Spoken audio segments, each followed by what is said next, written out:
All right, so we're going to get into our first movie. We're going to be discussing Red Rocket. Red Rocket is the movie starring Simon Rex. Simon Rex, I just know him. First time I ever saw him is just like he's the dude from Scary Movie. Um, Oh yeah, he was he played like the parody of Eminem's character in 8 Mile. yeah, yeah, he played that character. That was Scary Yeah, Movie he 3, I believe. Scary Movie 3. That was 3. He was the one that did the like whole hood gag. Yeah, he was in that. Yep. Yeah. Which Uh, to this day that honestly I kind of like a lot of the scary movies, especially 3. I think that one has the biggest laughs for me. I just go with 1 and 2. That's about it for me. I Mhm. just kind of like 1 and 2 with the scary movies, and after that, I just feel like yeah, it kind of gets a little crazy because they just start diverting away from actual scary movies, and like you said, they just do parodies of like, okay, let's do Eight Mhm. Mile and let's do all these other movies. You know what I mean? Let's do Mhm. yeah. So it's kind of like really really diverted away from all that stuff after. So you have him, and I was kind of looking more into Simon Rex, um, Mhm. and I didn't know he was like. He's He's a guy that's been around for a while. He was a former video jockey back on the VH1 days. Uh, He was a former, we know him more from stuff like Scary Movie. He was a comic rapper. He was kind of like a precursor to something like The Lonely Islands, and he also actually has a history as a porn actor. He did a couple like solo videos back in the day. Yeah, he did that when he moved out there to L.A. Also was a model too for a bit. You know, modeled for like different fashion places like that, and went to traveled all over the world, Europe, things like that. So that was pretty nice too. I never knew that about the guy. And he was just kind of he talked about. I remember he was doing like one of those actor roundtables for the Hollywood Reporter that they Mhm. do, and it was like him and it was Andrew Garfield Yeah, and it um, yeah, and it kind of hadn't aged well because it was before the actual nominees came out for the Academy Awards. Because it was him, Andrew Garfield, Will Smith, I think um, Javi Bardem was in that round table. mm, yeah, yeah, and that Actors Roundtable that they do, yeah. And he was just kind of sitting there around talking, and he's just like, yeah, I was just out somewhere, you know what I mean, kind of in a trailer, and then I get kind of a call about being in this movie. Then I just show up, and he didn't even tell his agent that he was in this movie until it was already basically wrapped in filming.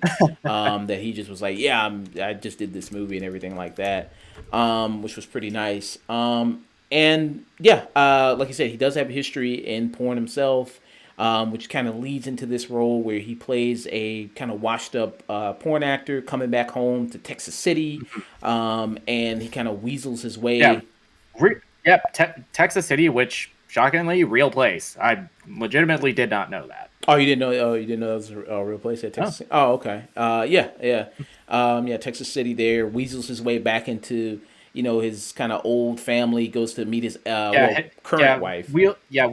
Weasel's his way back into his ex-wife's house, and initially it's that scene that you see in the trailer where she's like throwing shit at him, telling him to get the fuck out. But he's just a guy that is just so rapid fire with verbal diarrhea that you eventually just wear he wears you down, and you just said, "Okay, fuck it, come in if you'll just shut the fuck up, man." Yeah, yeah, very much. Yeah. He just is very good at just keeps talking and talking. And just like I said, Mhm. just really wears people down. And he's got just a thing that he's got no shame. I mean, he really doesn't, Mhm. and he'll just absolutely use everything to his method to get ahead and really knows, how to scam his way through type of thing. So, here he is back, with his wife and, that he left before back in Texas City. Now he's shacked up with her and then her mother, and now he's living here. He's trying to do different odd things. Doing these little different odd jobs until he meets a girl that works at this donut shop and by the name of Strawberry, as she Yeah, nicknames herself. who was played by the incredible debuting actress Savannah Sun, who, if Yeah. you look her up, she looks nothing like she does here in this film. Yeah. And so he meets her, kind of immediately forms an attachment to her. In the film, she's a 17-year-old girl going on Yes. 18. Yeah, it forms an attachment that I think is going to be the point that makes or breaks this for you watching this. Yeah, because a lot of people, I remember, like, when I was seeing a lot of discourse about this movie, Hmm. was about the fact that, obviously Simon Rex is a much older guy. He's in his 40s, Hmm. she's 17, 18, things like that. And a lot of people were also comparing it to another movie that was coming out last year as well, which was Licorice Pizza, which dealt with like a 25-year-old woman, and then a 15-year-old boy, and they're kind of being a relationship there. And then, some people kind of also comparing those movies and, issues that people have with those. And I think it's maybe not as bad here as it maybe is. Maybe some people Hmm. see it in Licorice Pizza only because, and something like Licorice Pizza, I mean something like Red Rocket, it's really done because the guy is a really bad person. The movie's showing you that the dude is a bad Yes. person. Yes, this movie reminded me a lot of watching Uncut Gems a little bit. It's like very funny in some parts, but the movie never lets you forget that this guy is an absolute piece of human garbage. But I think Sean Baker with his films, because this is the same guy who directed the Florida Project, and he loves examining these like more poverty-stricken parts of American culture. And with a character like Mikey, he doesn't want you to root for this piece of shit. He wants you to just, hey, look at these awful people and see the lengths that they will go to screw people over and prop themselves up. Yes, absolutely. Because yeah, he is a complete scumbag. It's not. I don't think it's at all romanticizing. This guy at all. I No, mean, it's gross and uncomfortable, and I think it's meant to be that way. yeah. And you do see them have sex in the movie. Some people, Hmm. even if they say like, yeah, I understood the point of it. I understood what they were going for, but also they do, a lot of graphic kind of sex scenes in the movie. Simon Rex and Hmm. the woman Susanna's Yeah, son. it's not even that he's just grooming her for sex, really. It's more, the more uncomfortable part is that he's basically grooming her because he like sees this young woman, and he forms this little scheme in his head that, okay, I'm gonna bring her to LA and she's gonna be my ticket back into the porn industry.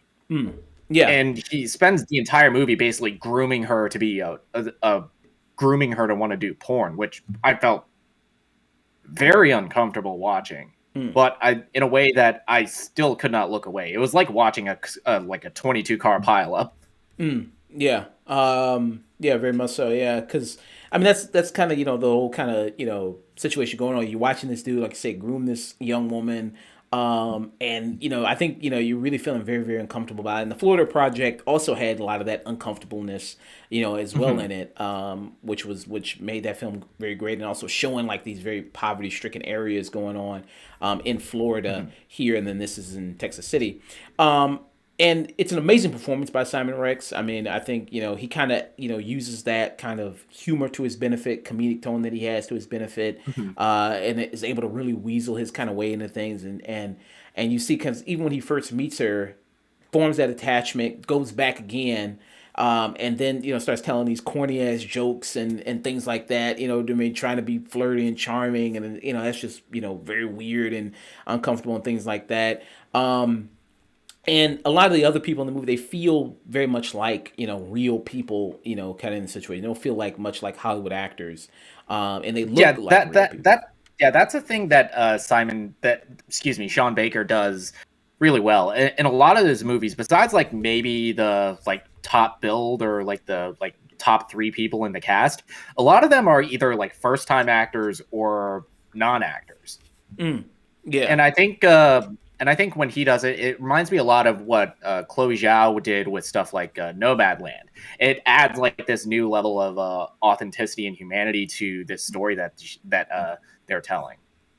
Yeah, because there's one situation that happens with Suzanne's son Strawberry, her ex boyfriend and his family, and then they show up, and they were like so bad they were like good almost, like it's almost like it full was circle. it was basically just like full on a bunch of white trash, but they were just so entertaining, and that the way that scene plays out is so funny. Oh yeah, I mean yeah, absolutely. Like it was almost like it was such bad acting. It almost felt like natural and so stilted and everything like that. And here's it in the trailer too, where yeah they show up and everything like that. Yeah, I mean that was I thought a really great scene, really funny and everything like that. Where him and his dad show up and everything like that. Her ex boyfriend's dad and mom show up at her workplace, which is really funny. But yeah, I enjoy it. So I love watching movies like this. Like I said, it does remind you of something like Uncut Gems. You know what I mean? Of a situation like a guy who is just a complete fuck up in his life. Also like something Yeah, like Good Time. In something like this, it reminds me of Better Call Saul, because I think in the beginning he is actually trying to find like a normal job, and it doesn't go his way right away, so he falls immediately back onto the kind of person that he is. Yeah, starts selling drugs. Because he goes out to a job. Yeah, it's like the movie, I think, tricks you into thinking that he's an okay guy. He's just kind of down on his luck. But the longer it goes on, the more it's implied that what he's doing with Strawberry, they imply that it's not the first time he's done something like that. Yeah, And that the story he's telling about why he left LA, a lot of it might be bullshit. Yeah, because you don't even really figure out in the movie, why he left. It just opens up with him on the bus, with him, with a bruise on his face, showing up and everything like that. You don't even really know the reason why he got kicked out of L.A. or left L.A., which I thought was also, it kind of leaves you a situation to kind of more interpret, on your own, about just, obviously the person that he is. So and like you said at the beginning of the movie, like he's trying to find his way, what I mean, at least trying to find a job. And when he shows up, tries to do a job, they're like, well, hey, you got this long gap in your work history. I mean, what's up with this? I mean, you know what I mean? And he just has to finally break down and immediately he just uses it as a chance to brag. It's like, yeah, I was a porn actor. I got like a bunch of AVN nominations. Yeah, and he talks about that a lot, and it's also a lot of stuff about the porn industry. They even reference other famous porn stars and everything in here as well. He also name drops them. Yeah, guys, don't pretend. Yeah, guys, don't pretend you don't know exactly who they're talking about. Come on. Yeah, Come on. He names drops people like that in here. He talks about the AVN Awards, which is like a big thing now. So he does all that. And yeah, like you say, he does very much brag. He's got like 50 million, views on Pornhub and everything like that, man. You just can't compete. Like, and everybody is just like poking holes there. It's like, yeah, but aren't they like there to watch the girl? It's like, what do you do there? Yeah. I mean, yeah, that's a good point. He's like, no, but I really do a lot and I do all this stuff. And yeah, and he talks with his friend, the actor who plays his friend. Who is that? Let me see here. Oh, it's a character named Lonnie. The actor it's Ethan Darbone. This is his actual first credit listed on IMDb, but he is a very interesting character. He's kind of like that hometown guy that never left and is just enthralled with Mikey. And I think that's why Mikey decides to keep him around so much, because he has this guy that is like worshiping at the altar of his feet. Yeah, he's constantly telling him about, his times in LA, and it's like, yeah, I had sex with all these different women, and yeah, I met this other famous person and this other famous porn star, and I did this, I did that. And like I say, yeah, he is such infatuated with this guy. And there's something that I'm curious if you notice this, because they have it in the background, because this is set in 2016, and a common like little motif is they have like news broadcasts playing the Trump campaign. And I'm wondering if you saw any parallels with that as far as like the kind of person that Mikey is, because he is kind of very much that larger than life narcissistic sociopathic person, and very much drawing a lot of parallels with Trump, I thought. But the movie, I think that's something that you could read into the movie. I don't think they ever explicitly draw that line. Yeah, I guess you could, read that into a situation like he's a guy that, just constantly, maybe just telling these tall tales to make himself bigger, or Mhm. not telling half truths and things like that. I guess you could read that into the situation there.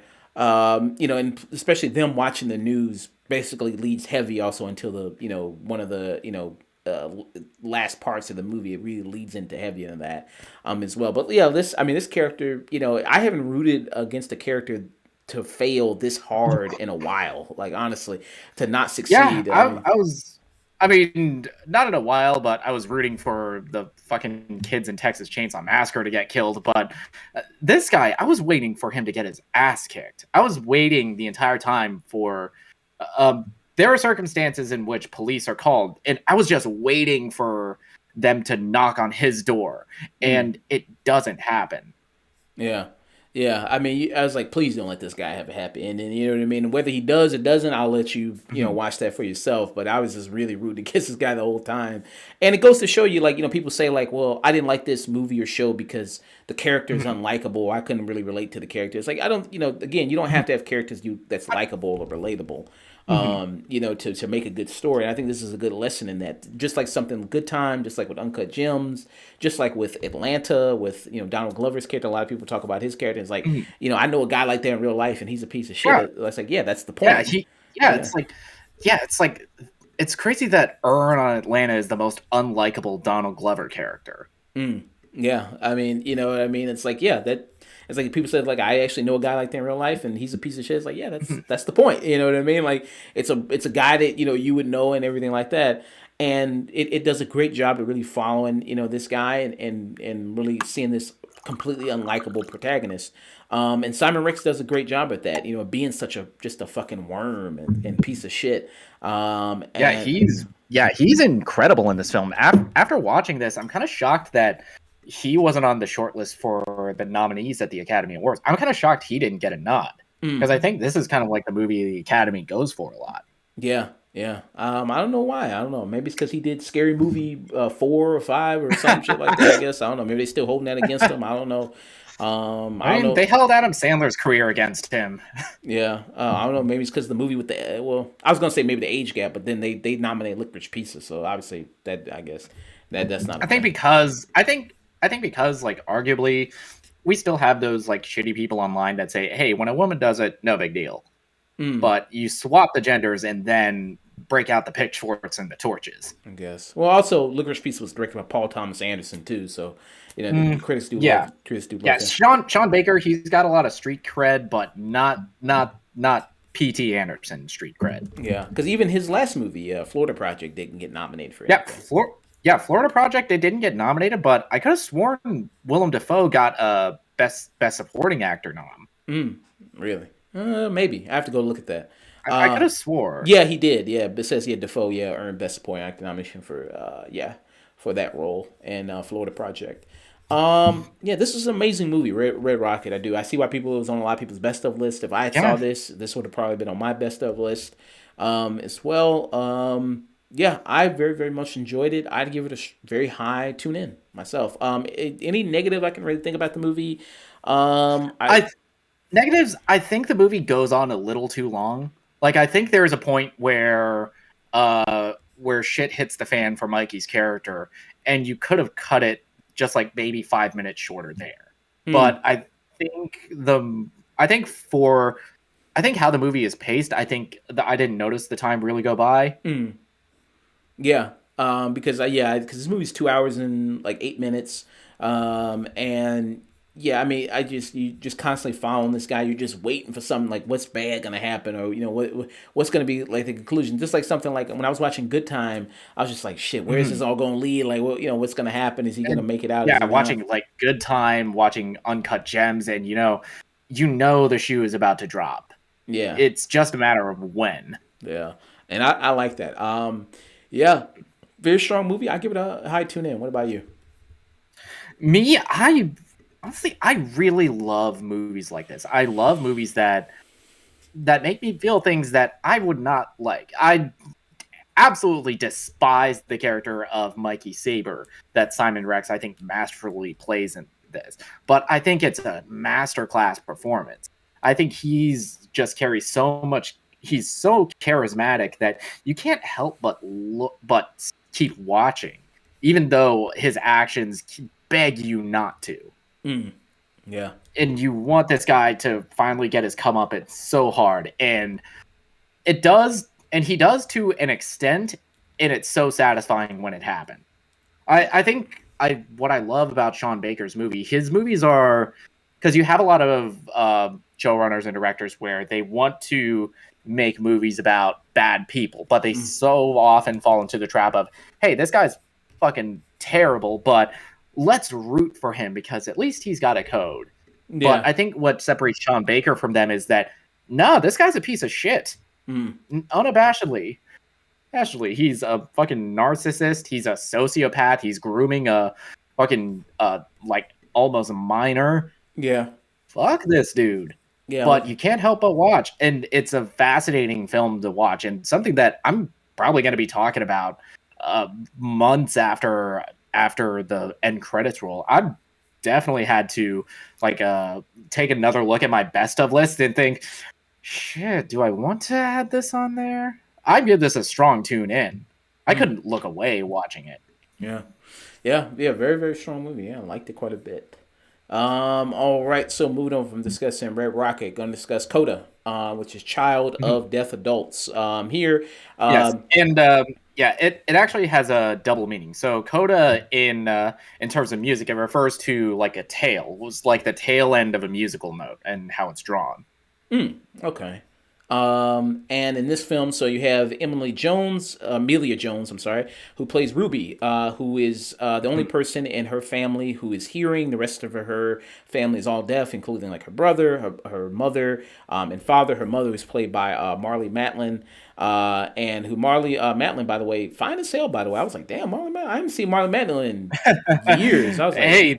And the dad, who's played by Troy Kotzer, he points it out.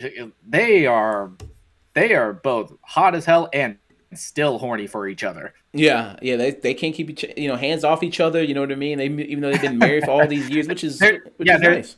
Yeah, there's like a very funny scene in a doctor's office where the doctor is basically telling him, "Okay, you guys can't have sex for 2 weeks," and Amelia is just like signing, "Yeah, forever." And they know it's bullshit, and they're like, "Okay, how long, really?" Okay, 2 weeks, and they're like, "Nope, can't happen." Yeah, I mean, yeah, and this is a lot of great stuff, with them and the parents, and I can see why the father was nominated. We'll get into him. He is incredible in this film. The real crime is that Amelia Jones didn't get a Best Actress nomination. Yeah. So with this movie, so she's the child of, and the only hearing child in this deaf family, and she's, they're, kind of in between, kind of the deaf world and the hearing world, because the family, they don't even read lips. They don't even know how to read lips at all. I think they say like the older brother can to an extent, but not well. Yeah. So, she's kind of that in between there as the translator, and she's there translating, for them, for everything. When they say, when they go to the doctor's office, she's there. When they go to like this board meeting, because, they run a fishing business. They run a fishing business, and they have to interact with the town to sell their fish. And she's basically their free interpreter. Yeah, you know what I mean? And so she's kind of very, very much, the family's very reliant on her, you know what I mean, being this interpreter, being the person who, can hear and who can sign. And they very much do to, kind of rely on, which is a lot of pressure, on this, girl who is in high school. And she has ambitions of her own, one of them being that, she wants to do music. She wants to sing. She, is in high school.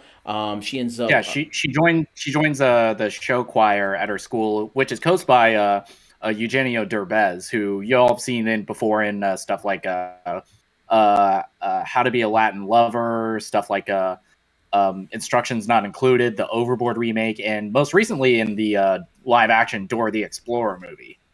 Yeah, like he's a big time Latino actor, who is now crossed over into like a lot of American audience, but he's he's huge. I think the comparison was when he like first crossed over into American productions. He was basically like Brad Pitt in Mexico.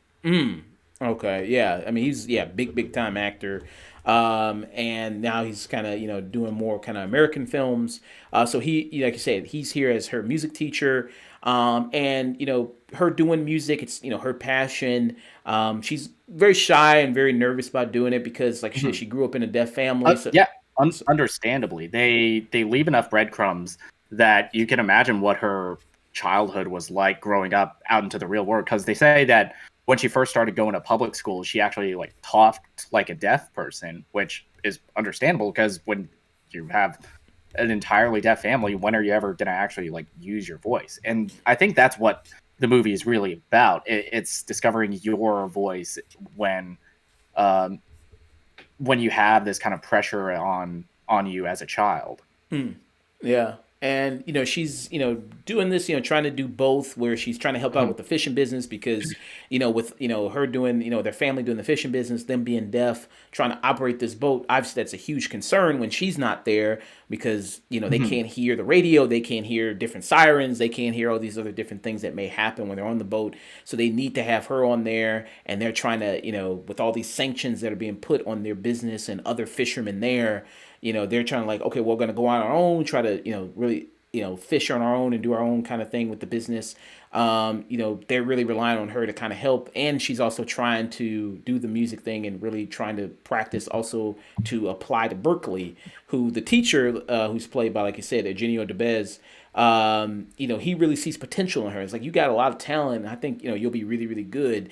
And I don't waste my time. You know what I mean? I'm not just gonna have you out here and I'm gonna train you personally and Mhm. tutor you personally, and if I don't think you really have it, and I think you do. And this Yeah. gives her a lot of confidence. Yeah, and Yeah. she like because I think in her performance she is very like shy, reserved at the start of the film, and the more she works with Eugenio Derbez as in the music coach, the more she lightens up, and she adds like an entirely new light into her performance. Yeah, and to see like On he's really. top of just building her confidence as far as singing goes. Yeah. And you see when she's with, Eugenio Derbez, like he's really trying to break down her walls and really trying to, help her, really break out of her shell, Mhm. and everything like that. Some of it may kind of come off as little back to school special type thing, you know what I mean? It Like, it is it make no mistake, this movie is very kind of back to school. It is very like schmaltzy as hell, but I think you have the actors that are all in on this, and you have a script and a director that none of it is ever played for a gimmick. Like all of the scenes with the deaf actors, they're played very honestly and very realistically, and sometimes to comedic effect, and sometimes to actual like genuine emotional heartbreak. yeah, because there's a lot of good drama with the family, and there's are a lot of good emotional scenes with the family that'll really work. Because her pursuing this music and her trying to tell her family about it, and they were like, well, okay, I guess. I mean, and it's and they have no connection to that, and that's something that by the time you get to the end of the film, I was I ain't gonna have no ifs ands or buts about it. I was crying by the end of this movie. yeah. Yeah, because like she's talking to her mother, she's talking to Marley Matlin, and she's like, "Well, yeah, I want to, Mhm. I'm doing music," and she's just kind of has this kind of glib kind of reaction, like, Mhm. "Okay, whatever." She's just like, "What does that really do? I mean, we can't hear you sing." And then she was like, "Well, if I was blind, would you want to paint?" And then she kind of sees it as a slight on her and everyone Mhm. else, saying that singing that you're doing something that we can't really enjoy together as a family, Mhm. and you're kind of off on your own doing it. And also it kind of Yeah, has this. and how that comes around at the end is beautiful.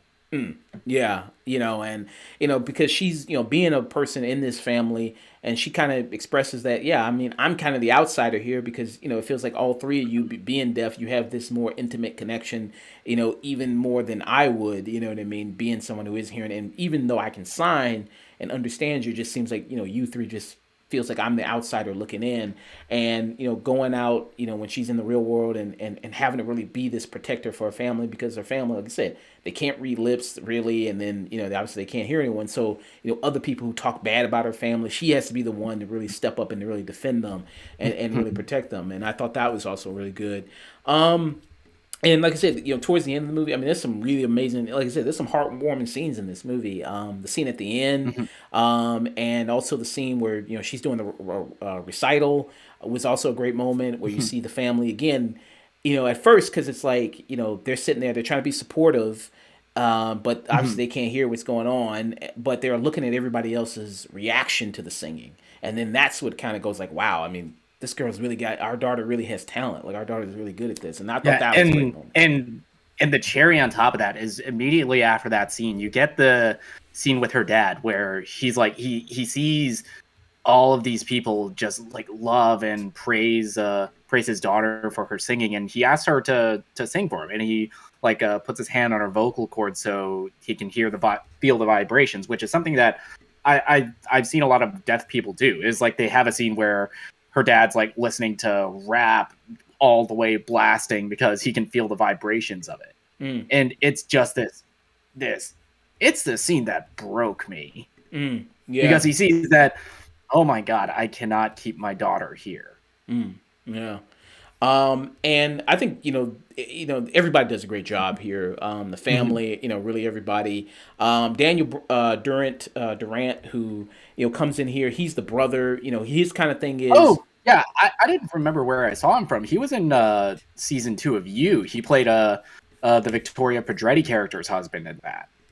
Oh, okay. Oh, I Yeah, didn't. I didn't remember where I saw him from. Oh, he was in that. Oh, Like okay.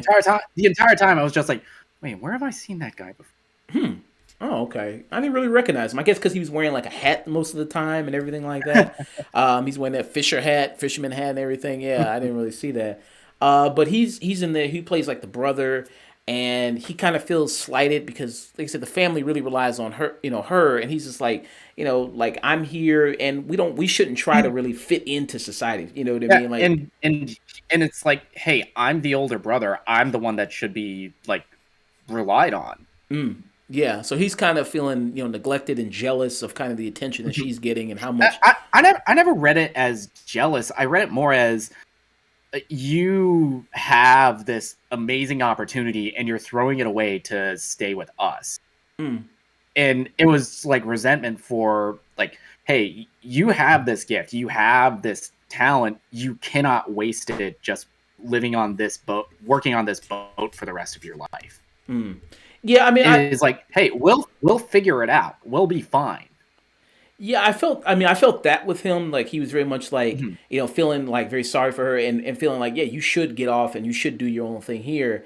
And I kind of felt like where the jealousy was, where I'm speaking of that, is where he's very much like, like I said, he should be relied on. He's the older, brother, and Mhm. it's like, well, hey, you're always gonna, such the family, such really looks to her because she's that, like I said, the in between there. But yeah, I mean, he's very like, hey, you should, yeah, definitely go off and live your life. Go to Berkeley. I mean, this is a huge opportunity for her. Berkeley is like, Mhm. this amazing school. If you want to do music, it's like, I guess, what Juilliard is for, acting. Yeah, Uh, it's basically like Juilliard for like a Boston, for the Massachusetts area. yeah. Hey, what's going on, Marley Loves Films? How you doing there, Hey, man? Marley. Hey, Um, we're talking about Coda right now.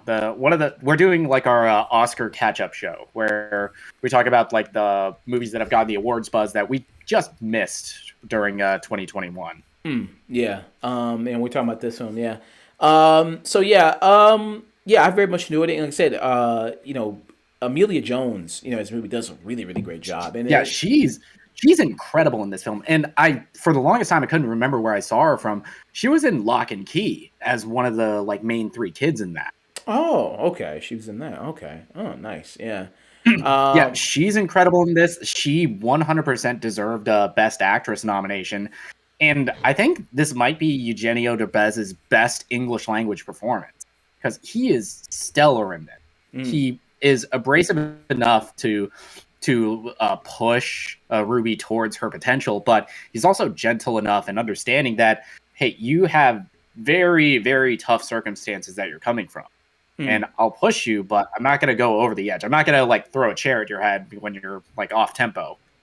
Yeah, because yeah, I mean, he understands that she has come from this family and her responsibilities, Mm-hmm. but like you said, like, hey, I got other shit going on in my life too, and I got other responsibilities, and yeah, and I think yeah, he does a very very good job. Yeah, Marley, you should check out Coda. It's on Apple Plus. If you got Apple Plus, you should. Yeah, It is a shockingly good film. yeah. It was one of those because I think Coda came out weeks after that Tom Hanks movie Finch, and I think I was just kind of like burned out on like Apple originals. Like besides Ted Lasso and the After Party, which we'll talk about eventually, I was kind of like, eh. Yeah. And honestly, this film it kind of blew me away. Wow.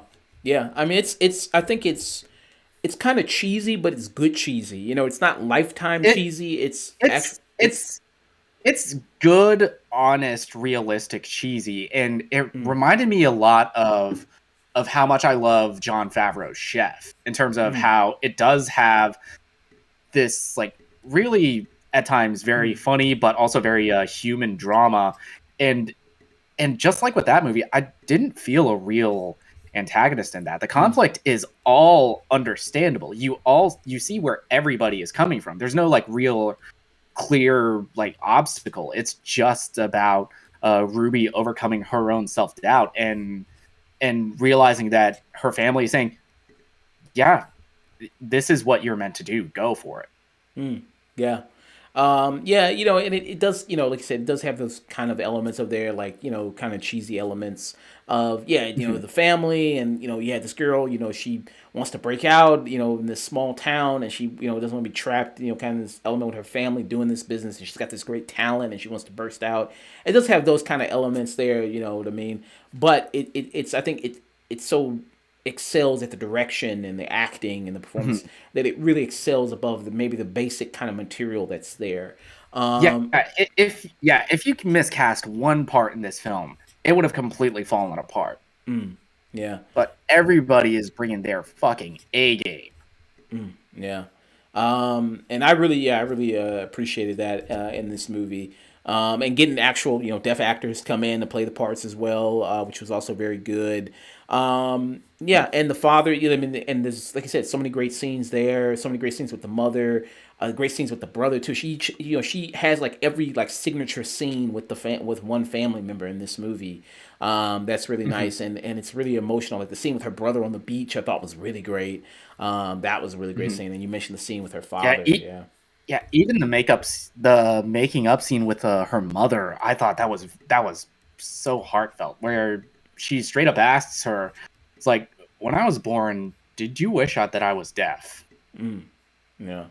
And they don't sugarcoat that. They give like the honest answers. Like she doesn't lie. It's like, yeah, a little bit. Because yeah, it was because she thought that I'd be a bad mother because I couldn't connect to you. It's like, okay, here come the waterworks. Yeah. Yeah. Great movie. I would give it a strong tune in for me. Yeah. What about you? Same. I'm absolutely at a tune in. It was because I think I watched this right after I watched Red Rocket, and this was very much the kind of like this was very much the emotional pick me up that I needed after that film. Where that movie, I felt gross. I felt weird. I wanted this guy to just get his ass kicked, go to prison. This movie, I wanted to see I want to see these people come up. I want to see Ruby graduate from school. I want to see her family be okay after she leaves. I absolutely adored this film. This is like I'm at the like S tier with this movie. I loved it. I straight up rewrote my best of 2021 list just so I could include this movie. Nice. Any negative, I would say the relationship she does there's a romance in here. I'm not Mhm. particularly that huge on the relationship that happens in here. I go like, Eh, I don't think you really me needed it. too, but Me too, but it's also not that focused on, and I think it was vital because you have the context of that relationship. He was a dude that was also in choir. They were paired together to sing this duet, and that scene kind of serves as the turning point for her father coming around to like her love of music. Yeah, good point. Yeah. So, moving on from discussing Coda, we're going to be discussing Flea. Now, I only saw Flea myself. This movie is getting a lot of attention. It's nominated in multiple categories. Really getting a lot of praise from a lot of places. So, in this movie, so it's based on a Yeah, true yeah, story. it's nominated for best international feature, best animated feature, and best documentary. Yeah. Which you put those three categories together, and I'm like, how? Yeah. So in this movie here, it's telling a true story. A lot of the names have been changed and things like that. They say at the very Mhm. beginning, but it's based on a true story. And it's about this man in the story named Amin who is getting married. And then before he kind of gets married, he wants to kind of reveal all these things about his past. And as he's more revealing about his past, you discover he's this refugee who left Afghanistan, and it's kind of telling this story in this kind of beautiful animation style. Then it's mixed in with like actual archival footage, and it's also kind of mixed in with that, and it's really nice how they blend all these different things together, and how he's telling this story, and how kind of emotional it is of seeing kind of this life that he had as a young boy, being this refugee, and then traveling from Afghanistan to Russia, and then how's it, how's he just kind of keeps moving around. Also, the story kind of details also like him growing up as well, being someone who trying to discover that he was gay, as well. And it also talks about that, and also talks about like what's okay, so when did you know you were gay, and also goes into that element as well. And I thought that was also really nice, as well. And he also talked about it's like being gay in Afghanistan. It just it was something that people just didn't talk about. I mean, that just wasn't a thing. And I also that was a nice insight into the movie as well. If you look at I'm playing the trailer on stream now. Just the different kind of animation styles they have in here, because there's some where it's kind of detailed here, and then there's others where it's kind of a little bit like hand drawn kind of shaded kind of elements there as well, which is kind of pretty nice. It's funny because his husband, I don't know if you ever seen Full Metal Alchemist, but his husband kind of looks like the dude who turned his daughter into a dog a little bit. I don't know if you ever saw that. It's funny. I was like, oh, that's the scientist. Oh shit. Oh shit! I actually see it. Yeah, that kind of tripped me out a little bit. But yeah, it's very very nice kind of animation style and very great performance here. The person who's the lead here, who you're talking, is actually the guy himself who's telling the story. Amin is actually to a guy himself, who is the Afghan refugee who went to Russia. I think eventually went to Denmark is where they eventually landed overall. And and it talks about his family and his connection with his family. I thought was also really beautiful, much like with something like Coda, where very much of the family connection and how important that it was with talking about his mother and his father and growing up. I also thought was also very beautiful, and also very nice. And watching it, I thought was hearing his voice. I think it was also very good. I think the lead performance, him kind of detailing all these different things, and kind of that kind of horrible situation, and kind of the story, I thought was really really also very good. And I can see why this movie is getting a lot of praise, that it is. It's available on Hulu for people you want to check it out. I very much recommend you do. It's an hour and 30 minutes, so it's very good to watch. This was produced by Riz Ahmed and Nicola Coster-Waldau. Riz Ahmed, people saw him. He was in a movie. He was in what was that movie? Sound of motherfucking metal. Yeah, Sound of Metal, and he was in that He was also in Venom too. He's the Venom and the villain in Yeah. Venom. We don't talk about him there. He was also in Rogue One. He was in Nightcrawler as well. Yeah, he's in Nightcrawler as well. He was also in that HBO miniseries show that I first saw him in, which was incredible. I forgot the name of that show. It was with Michael K. Williams. This is a really, really great show.